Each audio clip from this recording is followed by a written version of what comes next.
Friends, global supply chains అన్ని disturb అవుతున్న ఈ టైంలో జపాన్ ప్రధానమంత్రి టెకాచి గారు ఫస్ట్ టైం ఇండియాకు వచ్చారు. 16th India Japan unit summit కోసం ఢిల్లీకి వచ్చిన ఆమెకు మన ప్రధాని మోడీ గారు ఎలా వెల్కమ్ చెప్పారో తెలుసా? ఈ రెండు దేశాల మధ్య జరిగిన డిఫెన్స్ అండ్ బిజినెస్ డీల్స్ గురించి ఈ వీడియోలో తెలుసుకుందాం. అలాగే చైనా, పాకిస్తాన్ ఎందుకు జపాన్, ఇండియాను చూసి భయపడుతున్నాయి? ఈ యొక్క మీటింగ్ ఢిల్లీకి అండ్ టోక్యోకి చాలా ఇంపార్టెంట్ అండి. పార్ట్నర్షిప్ని ఎక్స్పాండ్ చేస్తారు, అట్లే ఎమర్జింగ్ టెక్నాలజీస్, స్ట్రాటజిక్ ఇండస్ట్రీస్. అంతే కాదండి, సమ్మిట్లో ఇండియో పెసిఫిక్ సెక్యూరిటీ గురించి కూడా డిస్కస్ చేస్తున్నారు. ఇంకపోతే మన ప్రైమ్ మినిస్టర్ మోడీ గారు డిప్లొమసీని పక్కన పెట్టి గ్లోబల్ ప్లాట్ఫామ్ మీద జపాన్ పిఎంని మేరా చోటా బెహన్ అని పిలిచారు.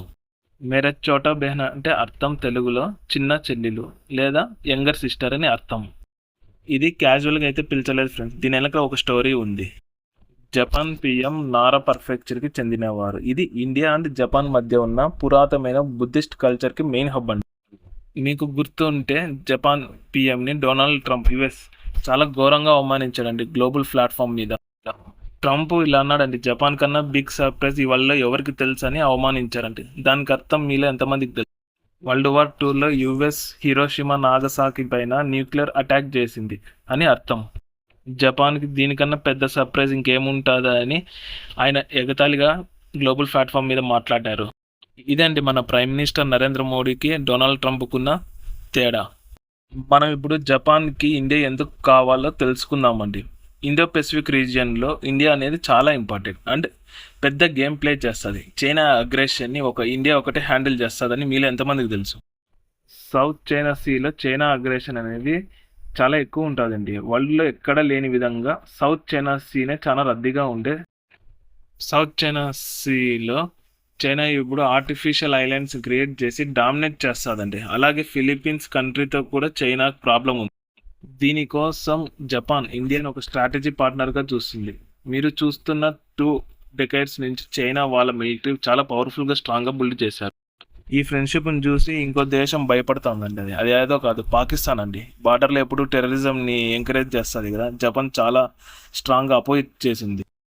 మీరు చూసుకుంటే జపాన్, ఇండియా రెండు క్వాడ్లో ఉన్నాయండి. ఆల్రెడీ స్ట్రాటజిక్ పార్ట్నర్షిప్ ఉంది. జపాన్కి యుఎస్ మీద ప్రజెంట్ నమ్మకం లేదండి. సో జపాన్ అండ్ ఇండియా రెండు కలిసి navy drills and Japan military technology కూడా ఇండియాకి ఇస్తుందండి. అడ్వాన్స్ యూనికాన్ ఎనిమీ షిప్స్కి దొరకకుండా సేఫ్ కమ్యూనికేషన్ పాస్ చేయొచ్చు. అలాగే స్టెల్త్ ఫ్రిగేట్స్ టెక్నాలజీ కూడా మన ఇండియాకి ఇచ్చారండి. ప్రజెంట్ ఈ ఫ్రిగేట్స్ మన ఇండియాలోనే మ్యానుఫ్యాక్చర్ అవుతున్నాయి, అంటే మేడ్ ఇన్ ఇండియా అనమాట. అంతేకాదండి, మన ఇండియా దగ్గర చాలా వర్క్ ఫోర్స్ ఉంది. ఇంకా మీరు జపాన్ని చూసుకుంటే రీసెంట్ టైంలో వాళ్ళ పాపులేషన్ చాలా తగ్గిపోయింది. సో జపాన్కి India work force plus India working professionals చాలా అవసరం ఉంది. సో ఈ రెండింటితో Japan, India economy both help అవుతుంది. ఇప్పుడు ఈ రెండు దేశాల మధ్యలో జరిగిన డీల్స్ గురించి మనము ఇన్ డీటెయిల్గా తెలుసుకుందామండి. భారతదేశంలో 1000 బయోగ్యాస్ మరియు ఆర్గానిక్ ఫర్టిలైజర్ ప్లాంట్ల ఏర్పాటు కోసం India Japan operative biogas growth initiative ఒప్పందంపై సంతకాలు జరిగాయి. ఒడిశాలో ప్రతిష్టాత్మకంగా నిర్మిస్తున్న క్లీన్ అమోనియం ప్రాజెక్టుకు 2 ప్రభుత్వాలు కూడా పూర్తి మద్దతు ప్రకటించాయి. ఇకపోతే ఇన్ఫ్రాస్ట్రక్చర్ అంటే హై స్పీడ్ రైల్ అండి. Bullet train Mumbai to Ahmedabad high speed rail. ఈ ప్రాజెక్ట్లో 2020 నాటికి గల సెక్షన్లో కమర్షియల్ ఆపరేషన్స్ ప్రారంభించాలని లక్ష్యంగా పెట్టుకున్నారు. పోయే 7000 కిలోమీటర్ల హై స్పీడ్ రైల్ నెట్వర్క్లో కూడా జపాన్ కంపెనీలు భాగస్వామ్యం చేయనున్నారు. మెట్రో ప్రాజెక్ట్ నిధులండి. ముంబై మెట్రో మరియు బెంగళూరు మెట్రో అభివృద్ధికి జపాన్ ఆర్థిక సాయం అందించనుంది. ఇంకో డీల్ ఏమంటే టెక్నాలజీ, సెమీ కండక్టర్స్, ఏఐ మీద కూడా జరిగాయండి. ఇంకపోతే ఏఐ స్ట్రాటజీ డైలాగ్ అండి. ఆర్టిఫిషియల్ ఇంటెలిజెన్స్ వాడకం మరియు సురక్షితమైన డిజిటల్ మౌలిక సదుపాయాల కోసం ఇండియా, జపాన్ కలిసి నిర్వహించే జాయింట్ స్టేట్మెంట్ను ఆమోదించారు. ఇంకా semi conductors, critical minerals, pharmaceuticals రంగంలో చైనా లాంటి దేశాల మీద ఆధారపడుకోకుండా లేదా ఆంక్షలకు చెక్ పెట్టడానికి ఎకనామిక్ సెక్యూరిటీ కోఆపరేషన్పై సంయుక్త ప్రకటన చేశారండి.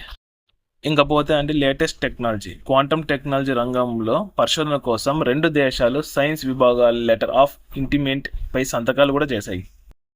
ఇంకపోతే ఆంధ్రప్రదేశ్తో బంధం. భారతీయ రాష్ట్రాల్లో జపాన్ నగరాల మధ్య సంబంధాల పెంపులో భాగంగా జపాన్కు చెందిన టయోమా ప్రిఫెక్చర్ ఆంధ్రప్రదేశ్లో హై లెవెల్ భాగస్వామ్యం కుదుర్చుకుంది.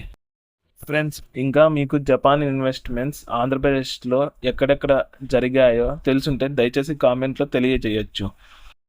చూసారు కదా ఫ్రెండ్స్, ఇండియా అండ్ జపాన్ 16వ సమ్మిట్లో జరిగిన defence and clean energy semi conductor technology defence deals గురించి, అలాగే రీజనల్ అండ్ జియో పాలిటిక్స్ గురించి కూడా డిస్కస్ చేసాం. మీకు ఏ టాపిక్ నచ్చిందో దయచేసి కామెంట్లో మెన్షన్ చేయండి. తప్పకుండా అలాగే మీకు వీడియో నచ్చినట్లుంటే లైక్ చేయండి ఫ్రెండ్స్. ఇలాంటి మోర్ కంటెంట్ కోసం ఛానల్ని ఇప్పుడే సబ్స్క్రైబ్ చేయండి.